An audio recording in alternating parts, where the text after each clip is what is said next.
কৃষিজাত পণ্যের ক্রয় বিক্রয় ভাউচার রাখতে হবে, মূল্য তালিকা দৃশ্যমান স্থানে টানাতে হবে এবং আমাদের ভোক্তা অধিকার সংরক্ষণ আইনেও এটি বলা হয়েছে, হ্যাঁ, যে মূল্য তালিকা টানাতে হবে, ক্রয় বিক্রয় ভাউচারের কথা বলা হয়েছে।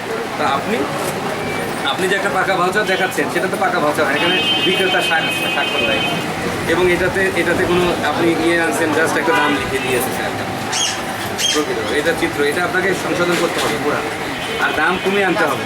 আমি বলি ক্রয় মূল্যের উপর যৌক্তিক মূল্য হচ্ছে 12%। আপনি কৃষি বিপণন অধিদপ্তরের একটা গেজেট আছে, সেখানে 12%-এর উপরে আপনি রিপোর্টটা সকাল সাংবাদিকরা সেরে দেন। ছবি করুন, আপনারা দেখেন এই যে পূর্বের তালিকা, তালিকার মূল্যটা তুমি এইরকম টেপ দিয়ে দেয়, হ্যাঁ, লালটি যেটা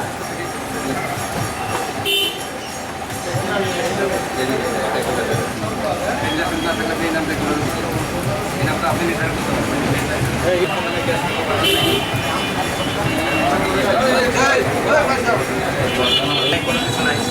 না, এখানে ওনার স্বাক্ষর না, আপনাকে আপনি হাজির হতে বলেন, আসতে বলেন, ওদের কী বলবো, আপনাকে আসতে বলেন।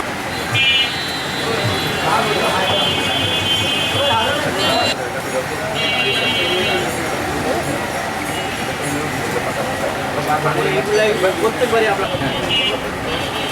আপনি হচ্ছে একতা ট্রেডার্সের মালিক জাহিদ আছেন না, আপনার সেটারও একটা মেমো নাই আপনার।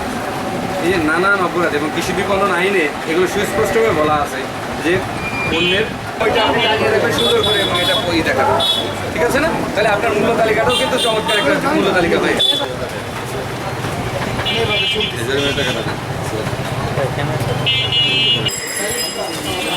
বন্ধখানে আছে, এখানে পরিষ্কার পরিচ্ছন্ন করতে হবে, এখানে মোবাইল নাম্বার তাদের, হ্যাঁ।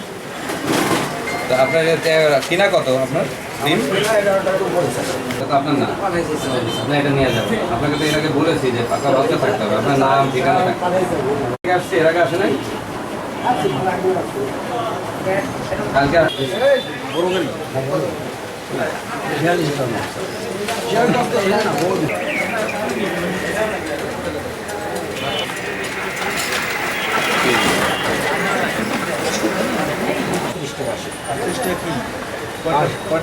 পার হাজার তো 38 টাকা সপ্তাহে ভাঙা ছিল হয়, নাহলে তো আমাদের জামানি অনেক ভাঙা ছিল বাইরে, প্রায় 1020-50 টাকা ভাড়া যাবে।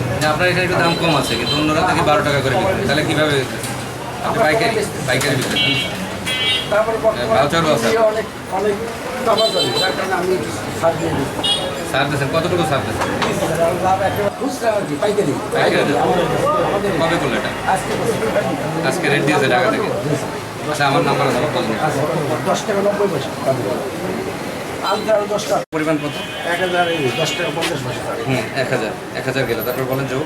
সবগুলো তো সবাই তো ভাউচার নেয় না স্যার। 1000 যোগ না, ভাউচার তো রাখতে হবে, এই অসংখ্যতে তো রাখা যাবে না, ভাউচার দিতে হবে পণ্যতে। আমি এখন হিসাব বের করবো কীভাবে? আপনি যে 10,400 ডিম আপনি পেলেন 9 টাকা 61 পয়সায়, এই ডিমটা যে আপনি এখন বেশি দামে বিক্রি করছেন, এটা প্রমাণ। আমরা একটু কথা বলি, মিডিয়াতে কথা বলে দিই।